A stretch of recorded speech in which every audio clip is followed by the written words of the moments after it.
Good day. We are going to discuss Newcastle disease.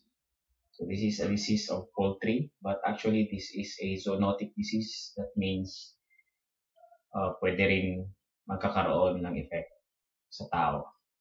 So let's start with informations regarding this virus. So locally called atay or aratay.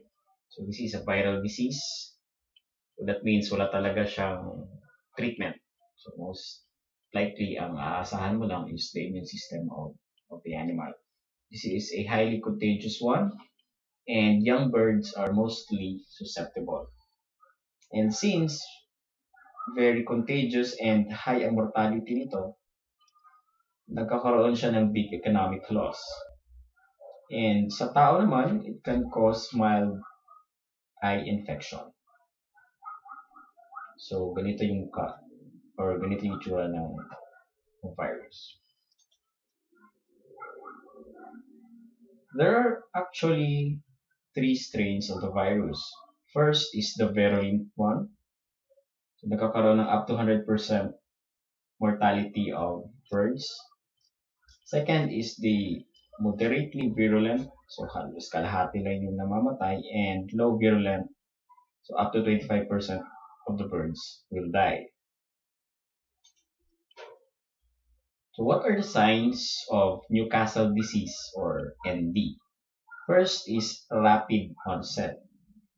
Halimbawa, active pa kahapon, tapos bigla lang namatay ngayon. So, parang ganun. May mga stories din na yung mga manok na nasa taas ng kahoy is hindi na nakakababa, bigla na lang nalalaglag. So, isa yun sa mga signs ng Newcastle disease. Meron ding respiratory signs. May coughing, sneezing, and gasping of air. Merong nervous signs, paralysis of the wings and the legs. So, hindi masyado makatayo. Hindi rin niya masyado mamove yung wings. And twisting of the neck. Ito. Nagkakaroon ng torticollis. Yan yung tawag doon sa twisting of the neck. Torticollis.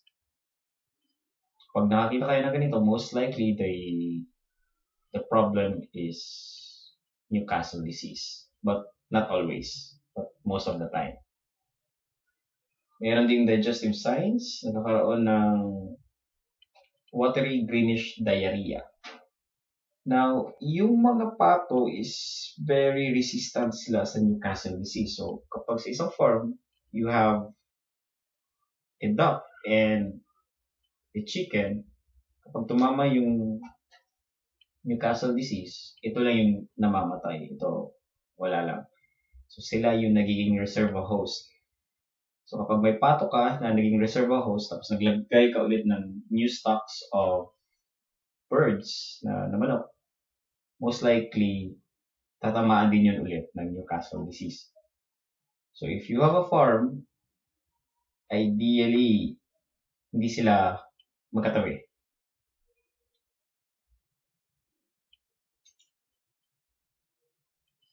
Transmission of the virus, so pwede direct contact between birds, contaminated food and water, also egg, dung, and other chicken parts. Even tao, pwede din maging carrier. Yung mga boots ng tao, damit ng tao, pwede kumapit doon yung virus.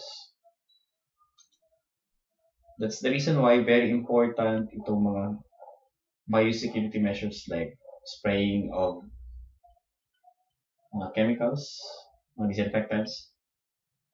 So, since viral disease siya, wala talaga siyang treatment na available for now. So, pwede mo lang gawin is prevention using vaccination and biosecurity measures.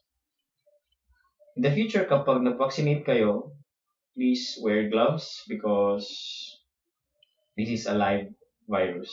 Usually, yan pa yung available sa market natin sa Philippines. It's a live virus. So, pwede ka magkaroon ng irritation sa eyes. Pwede ganito, magkakaroon ka ng conjunctivitis. So, ito yung mangyayari sa tao kapag na-infect din ng virus. So wear gloves and goggles during vaccination if available.